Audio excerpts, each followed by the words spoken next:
Bismillahirrahmanirrahim. Assalamualaikum warahmatullahi wabarakatuh.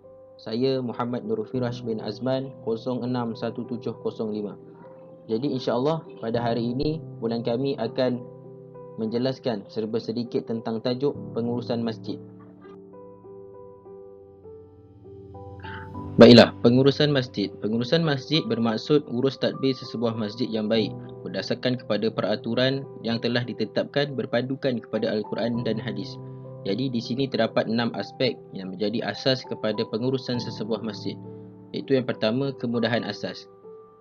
Masjid hendaklah menyediakan kemudahan asas seperti tandas, tempat wuduk, kawasan letak kereta dan lain-lain utiliti yang memudahkan jemaah hadir ke masjid. Seterusnya, kewangan. Dengan melantik bendahari untuk melakukan kerja kira-kira seperti laporan tahunan dan keluar masuk duit setiap tahun. Yang ketiga, kepegawaian, iaitu dengan melantik pegawai-pegawai masjid seperti imam, bilal, noja dan ahli jawatan kuasa yang berkaitan. Seterusnya, keselamatan, iaitu dengan memasang CCTV, pagar masjid, penggera untuk memastikan keselamatan daripada luar seperti kecurian ataupun keselamatan kepada jemaah yang hadir ke masjid tersebut untuk melakukan ibadah. Seterusnya, pendidikan dengan mengadakan kuliah agama dan kelas fardu ain. Dan yang terakhir iaitu keceriaan masjid dengan mengecat masjid untuk menarik masyarakat hadir ke masjid dan kapet masjid untuk memberi keselesaan kepada jemaah yang hadir melakukan ibadah di masjid tersebut. Baiklah, sesebuah masjid mestilah mempunyai pengurusan yang baik dan teratur, dan ianya amat berkait rapat dengan ahli jawatan kuasanya yang memainkan peranan kepada tugas yang telah diamanahkan. Jadi jika di sini kita dapat lihat pada zaman Rasulullah, baginda sendiri yang menguruskan masjid baginda bermula daripada aspek pembinaan sehinggalah kepada aspek pengimarahan. Walaupun pada ketika itu pengurusannya tidaklah selengkap dengan apa yang ada pada waktu sekarang, tetapi baginda telah berjaya menarik masyarakat untuk mengimarahkan masjid dan program yang dianjurkan pada ketika itu. Firman Allah Subhanahu Wa Taala yang bermaksud hanya yang memakmurkan masjid-masjid Allah ialah orang-orang yang beriman kepada Allah dan hari kemudian, serta tetap mendirikan solat, menunaikan zakat dan tidak takut kepada sesiapa pun selain kepada Allah. Maka merekalah orang-orang yang diharapkan termasuk golongan orang-orang yang mendapat petunjuk. Jadi jika kita mahu tergolong dalam golongan orang-orang yang mendapat petunjuk, marilah kita mengimarahkan dengan mengunjungi masjid-masjid Allah dan aktiviti ibadah yang dianjurkan oleh pihak masjid seperti ibadah solat, majlis-majlis zikir dan selawat yang bertujuan untuk mendekatkan diri kepada Allah Subhanahu Wa Taala. Assalamualaikum warahmatullahi wabarakatuh. Saya ingin menghuraikan sedikit sebanyak tentang pengurusan masjid. Perkataan masjid itu sendiri disebut dan diulangi dalam Al-Quran sebanyak 26 kali, menunjukkan bahawasanya betapa penting institusi masjid dan keprihatinan Islam dalam pembangunan insan menerusi institusi tersebut. Islam mengambil asas pembinaan masjid itu sendiri iaitu niat yang ikhlas kerana Allah Subhanahu Wa Taala dan bertakwa kepadanya, selaras dengan firman Allah dalam surah At-Taubah ayat 108. Keikhlasan dan ketakwaan kepada Allah adalah asas yang menjadi hala tuju pengurusan masjid dalam Islam sebagai panduan menguruskan masjid dengan telus dan bijaksana. Dari sudut bahasa, masjid bererti tempat yang dikhususkan untuk bersujud, satu tempat yang dikhaskan untuk mendirikan solat 5 waktu. Dan juga menurut Dr. Said Al-Qahtani, masjid adalah sebuah bangunan yang didirikan sebagai tempat berkumpul umat Islam bagi mendirikan solat. Masjid juga ialah tempat beribadat yang khusus seperti solat, i'tikaf bagi orang Islam, serta merupakan pusat kebudayaan, muamalat dan perkembangan dakwah Islamiyah dan juga pusat aktiviti umat Islam itu sendiri. Bismillahirrahmanirrahim. Assalamualaikum warahmatullahi wabarakatuh. Nama saya Rafiuddin Ramzi bin Mursyidi, nombor metrik 049890. Saya akan membentangkan berkenaan pengurusan masjid. Jadi saya akan menyentuh berkenaan fungsi masjid. Yang pertama, fungsi masjid ialah dalam konteks pengurusan dan pentadbiran. masjid adalah pusat pentadbiran bagi masyarakat setempat. Yang seterusnya, masjid berfungsi sebagai pusat ibadah dan akidah. Sebagai contohnya, pelaksanaan solat fardu 5 waktu, solat Jumaat dan ibadah korban. Yang seterusnya, fungsi masjid ialah sebagai pusat kebajikan dan komuniti. Sebagai contohnya, membantu ahli Korea yang ditimpa musibah. Sebagai contoh dalam konteks sekarang, kita tengok di Selangor mengalami banjir besar. Jadi masjid bertindak proaktif, membantu mangsa-mangsa banjir dan menempatkan mereka di masjid dan menjadikan masjid sebagai pusat pelindungan sementara dan memberi mereka bantuan seperti makanan asas dan pelindungan. Dan fungsi masjid yang seterusnya ialah keilmuan dan pendidikan, seperti mengadakan majlis ilmu dan kuliah agama dan pusat bagi ilmu keagamaan. Dan seterusnya, masjid adalah pusat ekonomi dan kewangan. Ia merupakan pusat ekonomi bagi masyarakat setempat. Sebagai contoh je, persekitaran masjid dijadikan sebagai tempat jualan produk dan barangan masyarakat setempat untuk memangkin ekonomi masyarakat setempat. Dan yang terakhir, masjid merupakan pusat dakwah dan politik. Dan juga masjid merupakan tempat bagi masyarakat untuk mendekatkan diri kepada Allah. Contohnya pada zaman Rasulullah, masjid merupakan tempat bagi dakwah dan politik. Seterusnya, elemen penting dalam pengurusan masjid. Yang pertama, penyediaan ruang ibadah yang selesa. Contohnya, ruang solat yang bersih dan bebas pencemaran bunyi. Maka para jemaah dapat solat dengan lebih tenang dan lebih fokus. Yang seterusnya, penyediaan pelbagai program pengimarahan yang sesuai bagi semua peringkat umur, seperti pelaksanaan majlis ilmu, kuliah agama, program untuk belia dan sebagainya. Dan seterusnya, masjid sebagai medan mengukuhkan tali silaturahim dengan cara beramah mesra dan mengenali ahli jemaah dengan lebih dekat. Masjid sebagai pusat perpaduan masyarakat dan pembangunan ilmu masyarakat setempat. Dan yang seterusnya, mematuhi segala peraturan yang ditetapkan oleh pihak berkuasa dalam pengurusan masjid, terutama dalam konteks pada masa sekarang, situasi penularan wabak COVID-19. Jadi pengurusan masjid diarah untuk mematuhi dan melaksanakan SOP seperti penjarakan saf, pendaftaran majlis sejahtera dan mengimbas suhu sebelum masuk masjid, dan mengahadkan bilangan jemaah yang boleh memasuki masjid dan sebagainya. Dan yang terakhir, pentadbiran masjid yang teratur dan pengurusan kewangan yang teliti. Ia akan menjadikan institusi masjid lebih menyerlah dan dipandang tinggi oleh masyarakat.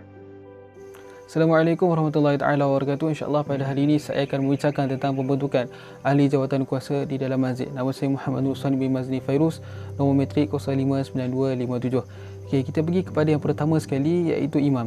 Imam ini mempunyai tanggungjawab yang sangat besar, bukan sahaja di dalam masjid, bahkan di luar masjid juga. Okey, imam di dalam masjid akan mengimamkan solat berjemaah dan apa-apa saja solat berjemaah di dalam masjid. Seterusnya beliau akan baca khutbah Jumaat dan khutbah hari raya. Yang ketiga, beliau akan mengetuai mengawasi pengajaran agama Islam dalam kalangan anak-anak di kahra tersebut. Yang keempat, beliau akan mengadakan kelas pengajian agama, ceramah dan sambutan Hari Kebesaran Islam dan sebagainya. Yang kelima, beliau akan membimbing bilak, siak dan juga anak dalam kahra tersebut untuk menjalankan tugas-tugas imam. Dan yang terakhir, di dalam masjid beliau akan mengetuai urusan fardu kifayah seperti solat jenazah sehingga selesai dikemumikan. Seterusnya kita pergi pula kepada di luar masjid. Di luar masjid beliau akan bertanggungjawab untuk memberikan fatwa dalam karyanya. Seterusnya beliau akan menyelesaikan masalah, akan memutuskan hukum yang berbangkit di dalam karyanya. Yang ketiga, beliau akan melawat orang sakit dan menolong orang yang berhajat. Seterusnya beliau akan menggalakkan kerja, amal dan kebajikan. Yang kelima, beliau akan bekerjasama dengan pihak-pihak sekolah dan pihak-pihak lain seperti polis di mukim tersebut. Dan yang terakhir sekali, beliau akan mendekatkan pandangan-pandangan yang berbeza antara satu sama lain. Okey, baik pula kita pergi pula kepada pengurusi masjid. Pengurusi ini ada satu jawatan yang sangat besar di dalam masjid, menggerakkan kerja-kerja di dalam masjid. Yang pertama, beliau akan menjadi penggerak utama kepada kemajuan di dalam masjid. Seterusnya, beliau akan melakukan aktiviti yang mana yang telah dirancang oleh AJK di dalam masjid. Seterusnya, beliau akan merancang aktiviti masjid dan menyediakan jadual bertugas bersama dengan jawatan kuasa yang lain. Dan yang terakhir sekali, beliau akan mempengurusikan mesyuarat dan perjumpaan ataupun taklimat yang akan diadakan. Kita pergi pula kepada timbalan pengurusi masjid. Beliau akan menjalankan tugas pengurusi ketika ketiadaan pengurusi dalam masjid. Seterusnya, beliau akan membantu pengurusi dalam melaksanakan tugas-tugasnya. Yang ketiga, beliau akan bekerjasama dengan lazinah lain seperti biro-biro yang ada. Dan yang terakhir sekali, beliau akan membantu untuk membantu pengerusi di dalam urusan-urusan yang berkaitan. Seterusnya, kita pergi pula kepada setiausaha. Beliau akan membuat panggilan mesyuarat dan surat mesyuarat. Beliau juga ada tugasan yang sangat besar. Yang seterusnya, beliau menyediakan laporan dan dokumentasi. Yang ketiga, beliau akan membantu dan berhubung rapat dengan pengurusi dan jawatan kuasa yang lain. Dan yang terakhir sekali, beliau akan mencatat dan menyediakan minit mesyuarat. Bismillahirrahmanirrahim. Antara tugas bendahari ialah menyimpan dan menjaga wang masjid dengan amanah, menyimpan rekod keluar masuk wang, menyediakan belanjawan wang untuk aktiviti masjid, dan juga melaporkan tentang kedudukan kewangan masjid kepada ahli masjid. Seterusnya, antara tugas AJK Kerohanian dan Pembangunan Insan ialah mengadakan program kerohanian setiap tahun, menubuhkan kelas pembelajaran bagi kanak-kanak seperti kelas Fardhu Ain dan kelas Al-Quran, merangka dan merancang program-program ceramah dan kuliah agama, dan juga memberikan khidmat kaunseling agama kepada masyarakat yang memerlukan. Antara tugas AJK Kebajikan dan Kesihatan pula ialah menganjurkan program kesihatan setiap tahun, pengurusan bantuan kepada anak kariah yang ditimpa musibah, menyediakan segala peralatan serta kelengkapan jenazah, dan juga memberi bantuan kepada golongan fakir miskin dan yang memerlukan. Tugas AJK Disiplin dan Keselamatan, mewujudkan suasana yang selamat bagi jemaah yang hadir, menguruskan kawalan harta benda masjid dan juga para jemaah, pelaksanaan kursus disiplin keselamatan dan peraturan masjid, menyediakan dan menyelenggara peralatan keselamatan seperti pemadam api dan juga peti kecemasan. Antara tugas AJK Riadah dan Keceriaan, menguruskan hal-hal berkaitan dengan riadah yang dilakukan di masjid, mengadakan program-program kebersihan dan keceriaan seperti gotong royong, menyediakan alatan kebersihan yang secukupnya, dan juga memastikan kawasan luar dan dalam masjid sentiasa dalam keadaan bersih dan ceria. Bismillahirrahmanirrahim. Seterusnya, Jawatan Kuasa Penerbitan dan Siar Raya. Jawatan kuasa yang ditubuhkan bagi manfaatkan penggunaan ICT, terutamanya bagi kerajinan program masjid. Antara peranannya menyebarluaskan maklumat program yang dijalankan oleh biro-biro lain. Yang kedua, merangka strategi penerbitan bahan-bahan bacaan mengenai program dan aktiviti masjid. Terusnya, menjadualkan penerbitan majalah, pamflet, risalah dan sebagainya. Kemudian, memasang layar LCD di sudut yang bersesuaian semasa khutbah, ceramah, taklimat, kursus dan sebagainya untuk tontonan jemaah. Jawatan Kuasa Ekonomi. Jawatan Kuasa Ekonomi yang diorganisasi bagi pengumpulan dana, pembangunan wakaf dan lain-lain untuk memastikan aset dan kewangan masjid sentiasa mencukupi. Antara peranannya mendapatkan bantuan kewangan daripada berbagai cara yang bersesuaian bagi mengukuhkan kewangan masjid. Seterusnya, mencari peluang perniagaan bagi tanah masjid, yakni membuku kepada orang ramah untuk sewaan tapak dan sebagainya. Membuka syarikat atau koperasi atas nama masjid yang melibatkan unit dalam urusan perniagaan serta mengurus sewaan kedai dan rumah sewa. Mengatur perbelanjaan bagi tujuan pembangunan tanah wakaf seperti mengadakan pondok mengaji dan sebagainya. Dan Jawatan Kuasa Program dan Kelab. Jawatan kuasa ini dicipta tubuh bagi perancangan dan pemastian setiap program yang dijalankan di masjid ataupun berkenaan dengan masjid berjalan dengan lancar. Antara peranannya memastikan program membudayakan Al-Quran dan As-Sunnah seperti ceramah agama. Yang kedua, mengadakan kelas tahsin Al-Quran bagi semua lapisan dan golongan masyarakat termasuk pegawai masjid dan surau, menarik minat golongan muda terhadap kesenian dan aktiviti kebudayaan seperti kumpulan nasyid, kompang, hadrah, berzanji, kendarat dan lain-lain. Menyusun dan mengatur aktiviti pendidikan seperti kelas bimbingan, kelas tuition, kelas komputer dan lain-lain dengan cekap. Jawatan kuasa protokol dan perhubungan. Jawatan kuasa yang tertubuh dengan pembentukan jawatan kecil bagi sesuatu program masjid. Antara tanggungjawabnya menyediakan prosedur bagi acara sambutan terhadap tetamu khas dan jemputan, menyedia susun atur program seperti susunan kerusi dalam bilangan yang mencukupi, menyediakan peralatan-peralatan yang diperlukan dalam sesuatu program, mikrofon dan lain-lain, membantu jawatan kuasa kecil seperti jawatan kuasa hadiah dan cenderahati dalam menyediakan keperluan-keperluan berkaitan dengan penyampaian hadiah. Jawatan kuasa tugas-tugas khas. Jawatan kuasa ini diorganisasi dengan objektif memberi keselesaan dan keceriaan kepada para jemaah. Antara fungsinya memastikan semua tugas yang diarahkan berjalan dengan sempurna, mencari, memikir dan melaksanakan bagaimanakah untuk menjadikan masjid diimarahkan oleh para jemaah, bersedia membuat sebarang pekerjaan secara sukarela tanpa arahan. Assalamualaikum warahmatullahi wabarakatuh. Nama saya Radin Umar Faruq bin Radin Muhammad Musamuddin. Nombor metrik 061707. Hari ini saya akan membentangkan berkaitan pelaksanaan program dan aktiviti di bawah tajuk pengurusan masjid. Baik, setiap masjid mempunyai program dan aktiviti yang tersendiri. Hal ini untuk mendekatkan masyarakat dengan masjid seterusnya dapat menggalakkan dan memberi peluang kepada seluruh masyarakat untuk mengenali dengan lebih dekat lagi prinsip-prinsip dan kegiatan-kegiatan keislaman yang sebenarnya. Jadi dengan melaksanakan program dan aktiviti di masjid, secara tidak langsung dia dapat mendekatkan diri masyarakat dengan masjid itu sendiri.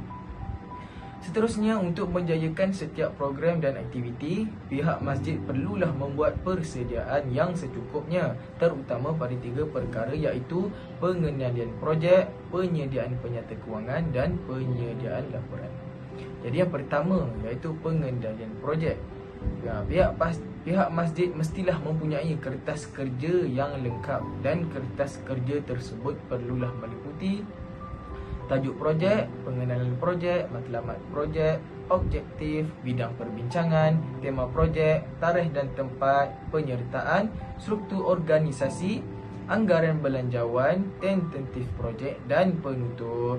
Seterusnya, setelah selesai kertas kerja, AJK yang terlibat pula boleh mula untuk menjalankan tugas masing-masing supaya projek dapat berjalan dengan jayanya. Dan yang kedua, penyediaan penyata kewangan. Penyata kewangan mestilah mengandungi penyata kewangan dan pembayaran, penyata kewangan dan perbelanjaan serta kunci kira-kira. Jadi objektif penyata kewangan ini adalah untuk menyediakan maklumat tentang kedudukan kewangan, prestasi kewangan dan aliran tunai kewangan. Jadi dengan adanya penyata kewangan ini, pihak pengurusan masjid dapat mengetahui keluar masuk duit yang dibelanjakan ketika sesuatu projek dijalankan. Dan yang ketiga iaitu penyediaan laporan. Laporan diperlukan setelah selesai aktiviti dijalankan. Ianya bertujuan membolehkan sesuatu situasi dapat digambarkan dengan jelas oleh pengguna laporan dan menyediakan maklumat yang lengkap. Di antara rangka kasar penulisan laporan yang perlu ada ialah tajuk laporan, pendahuluan, penyertaan, kandungan projek, masalah dan cadangan, penghargaan, laporan kewangan yang lebih terperinci di mana ia perlu disertakan dengan resit dan lain-lain, dan serta kesimpulan. Dan yang terakhir, untuk menjadi rujukan jika sebarang masalah timbul selepas projek dijalankan. Bismillahirrahmanirrahim. Assalamualaikum warahmatullahi wabarakatuh.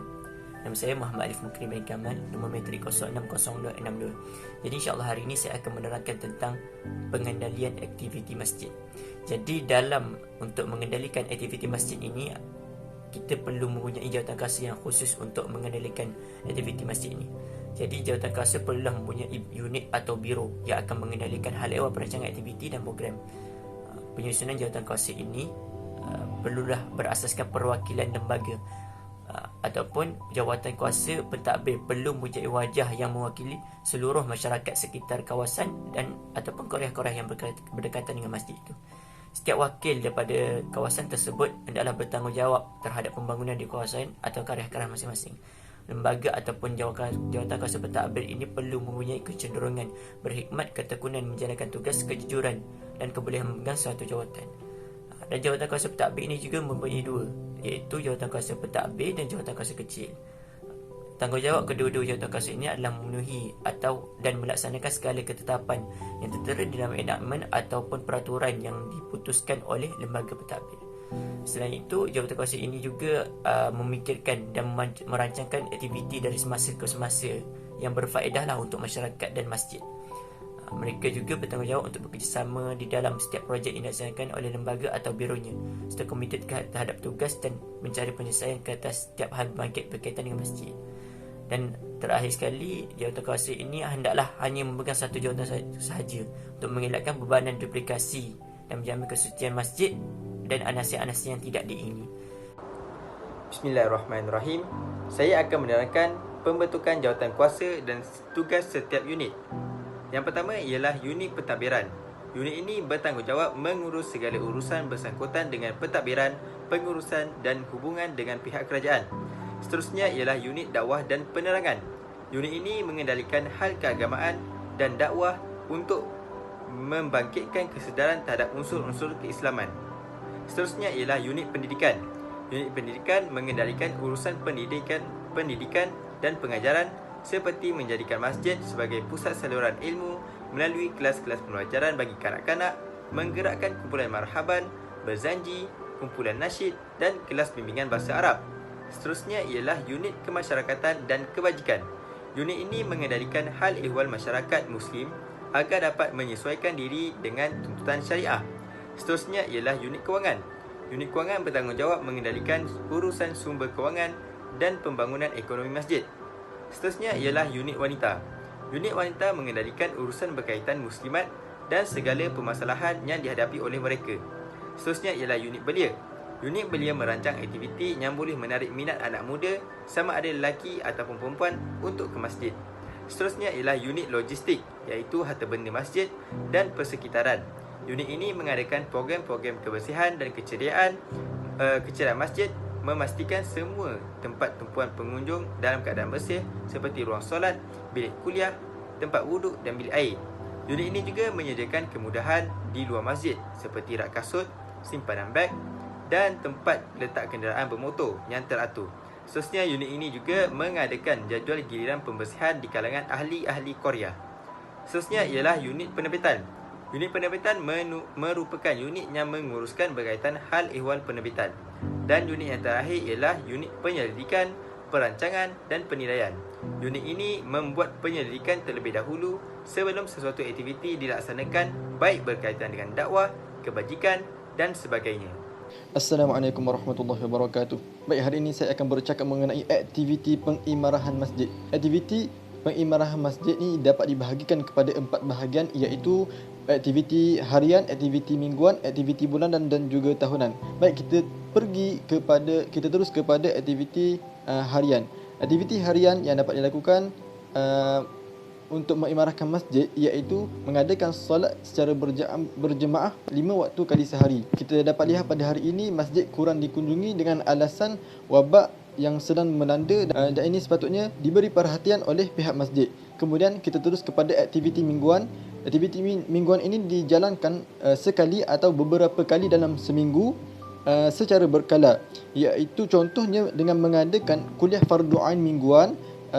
Dan kuliah ini sangat penting kerana ilmu fardu ain ini dituntut dengan tuntutan yang wajib oleh setiap umat Islam. Selain itu, kelas bimbingan Al-Quran juga sangat penting dan sepatutnya diadakan oleh pihak masjid kerana sangat rugi jika kita yang beragama Islam, lebih-lebih lagi mereka yang sudah berusia, yang sudah meniti di usia senja tapi masih belum mahir dan belum tahu membaca Al-Quran. Kita terus kepada aktiviti bulanan.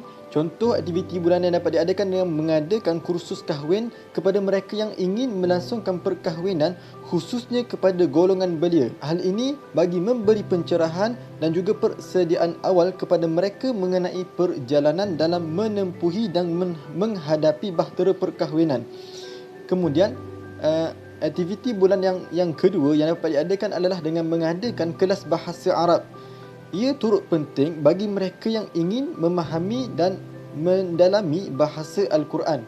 Kemudian kita terus kepada aktiviti yang keempat, iaitu aktiviti tahunan. Aktiviti tahunan yang dapat diadakan adalah dengan mengadakan dan merayakan sambutan Hari Kebesaran dalam Islam. Menjadi kebiasaan masyarakat di Malaysia merayakan hari-hari yang agung dalam Islam. Contohnya ketika perayaan Maulidur Rasul, Isra Mi'raj dan juga Ramadan serta 2 hari raya. Kemudian aktiviti kedua tahunan yang kedua yang dapat diadakan adalah dengan mengadakan program dana untuk anak yatim.